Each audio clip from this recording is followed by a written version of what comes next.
좋아요와 댓글, 구독, 알림 설정까지 놓치지 마세요. 뉴스 속 경제 이슈는 더 쉽고 깊게, 최신 고용 동향은 더 빠르게 전해드리는 고용브리핑 365 시간입니다. 윤솔 기자와 함께합니다. 어서 오세요. 안녕하세요. 네, 오늘 어떤 이슈가 있을까요? 네, 최근 이슈가 된 내용 하나 짚어드리겠습니다. 최근 정부가 이 사교육 시장을 정조준했습니다. 사교육 업계의 카르텔과 부조리를 뿌리 뽑겠다면서 교육부는 물론 국세청과 공정거래위원회가 조사에 나선 상황입니다. 맞습니다. 정말 교육열이 높기로 소문난 우리나라의 과도한 사교육 우려, 어제 오늘 문제는 아니잖아요. 그렇습니다. 이 교육열이 높은 국가들 중에 항상 상위권을 차지하는 맞아요. 우리나라죠. 이 사교육 의존도가 높다는 지적도 지속해서 제기돼 왔습니다. 정부가 사교육 경감 대책을 세운 이유도 여기에 있는데요. 사교육 과열 현상이 가져오는 가장 큰 부작용은 바로 소득 수준이 높을수록 교육 기회가 더 많아지는 이 교육의 부익부 빈익빈 사태 때문입니다. 그렇다면 우리가 살고 있는 현재 대한민국의 교육계 현실 어떨까요? 이슈픽에서 한번 짚어봅니다. 네, 정말 학원이 끝나는 그 오후 늦은 시간이면 이 유명 학원가의 긴 도로를 학원 차량 또 학부모 차량이 점령하는 그런 풍경 굉장히 좀 익숙한 모습이 됐습니다. 자, 사교육비에 투자하는 돈은 얼마나 될까요? 네, 통계청 자료를 한번 살펴보겠습니다. 지난해 초중고 사교육비 조사 결과 통계인데요. 우리나라 학생 1인당 월 평균 사교육비가 41만 원이었습니다. 하지만 가구의 월 평균 소득이 800만 원 이상인 고소득층의 경우에는 64만 8천 원을 사교육에 투자하고 있었습니다. 월 평균 소득이 300만 원 미만인 경우엔 17만 8천 원을 쓴 걸로 나타났는데요. 무려 3배 이상 높은 걸로 나타난 거죠. 이 다른 소득 구간대의 사교육비를 봐도 소득이 오를수록 차례로 사교육비는 올라갔습니다. 네, 통계를 통해 본 가구의 월 평균 소득별 사교육비 역시 이 부익부 빈익빈의 상황 그 자체네요. 그렇습니다. 이 월 평균 소득이 높을수록 사교육에 쓰는 비용도 함께 커진 겁니다. 이렇다 보니 소득이 낮더라도 사교육을 포기하지 못하는 현상까지 발생하게 되는데요. 가구의 월 평균 소득이 300만 원을 넘지 않을 때에도 절반이 넘는 가구인 57%가 사교육에 참여하고 있었습니다. 부모가 맞벌이를 할 땐 무려 80.2%가 사교육에 참여하고 있었고요. 부모 중 한 명만 경제활동을 하는 외벌이의 경우에도 76.9%가 사교육에 참여했습니다. 네, 사실상 소득과 관계없이 외벌이든 맞벌이든 이 사교육에 총력을 쏟고 있는 그런 현실인데요. 그런데 코로나 초기에는 학원가도 꽤 큰 타격을 받았던 걸로 기억이 납니다. 최근에는 다시 회복세인 걸까요? 네, 맞습니다. 이 코로나 당시에는요, 학원가 매출이 줄었지만 지난해에 이어 올해 다시 회복세입니다. 여러 이유를 들 수 있겠지만 코로나 기간에 학교, 학원에 제대로 다니지 못하면서 이른바 학업 공백이 생겼고 이를 메우려는 수요가 크게 늘어났다, 이런 분석이 나옵니다. 이렇다 보니 올 상반기 통계청 조사를 보면 교육비가 확 뛰었습니다. 예, 지난해에도 이미 많은 지출을 하고 있었는데요. 올 상반기는 좀 어땠습니까?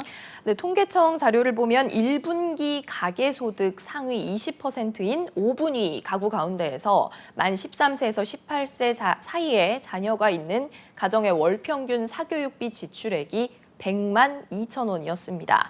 사교육을 하지 않는 가구를 제외하면 한 달에 들어가는 학원비 평균이 114만 3천 원이었고요.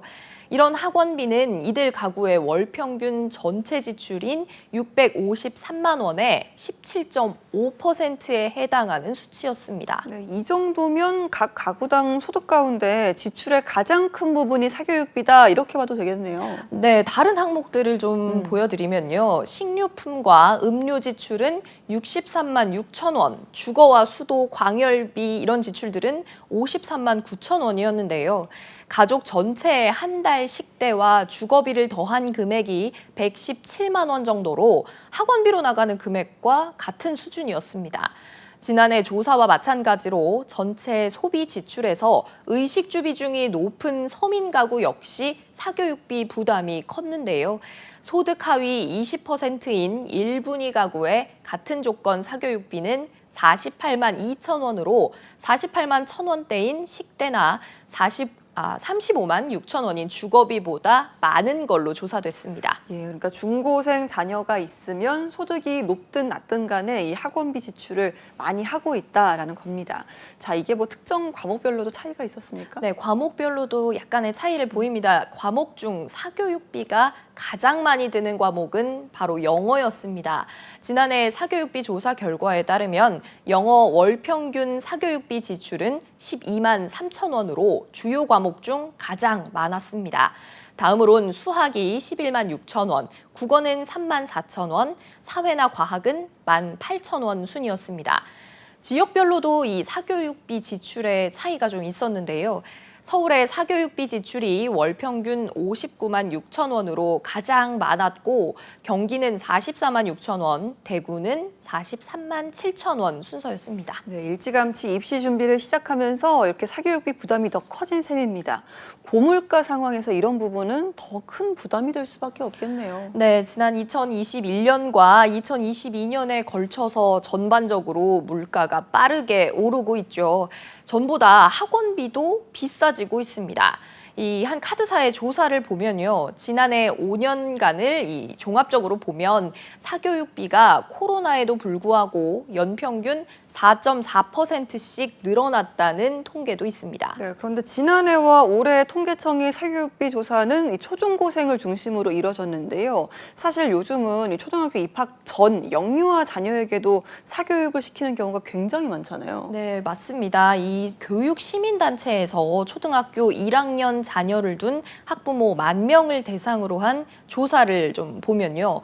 사실상 학부모 10명 중 6명꼴로 영유아 자녀에게 사교육을 시켰다 이렇게 답했습니다. 입학 직전인 만 5세 자녀의 연간 사교육 과목 수가 3개 이상이라는 이 학부모는 절반에 달했고요. 10명 중에 1명은 5개 이상 사교육을 시켰습니다. 이러다 보니 연간 사교육비가 300만 원을 넘는다는 비율은 26%나 됐고요.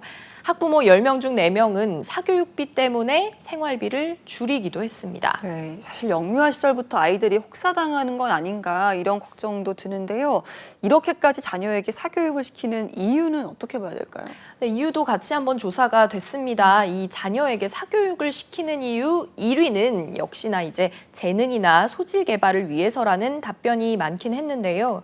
근소한 차이로 선행학습을 하기 위해서라는 답변이 2위를 차지했습니다.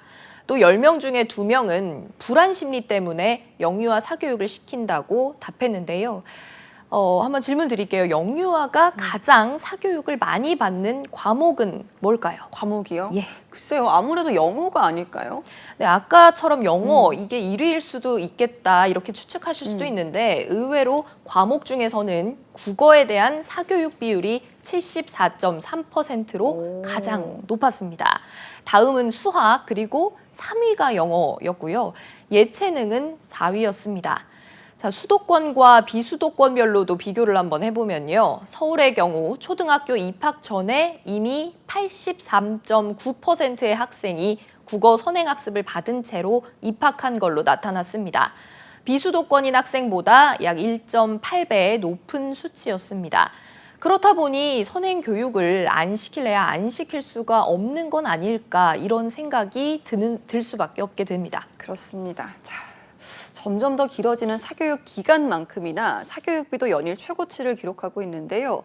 뿌리 깊은 학원비 부담이 아이가 있는 가정뿐만 아니라 가족을 꾸리려는 생각을 해보는 젊은이들에게까지 큰 영향을 끼치는 만큼 근본적인 대책이 필요해 보입니다. 윤솔 기자와 함께했습니다. 고맙습니다. 지금까지 고용브리핑 365였습니다.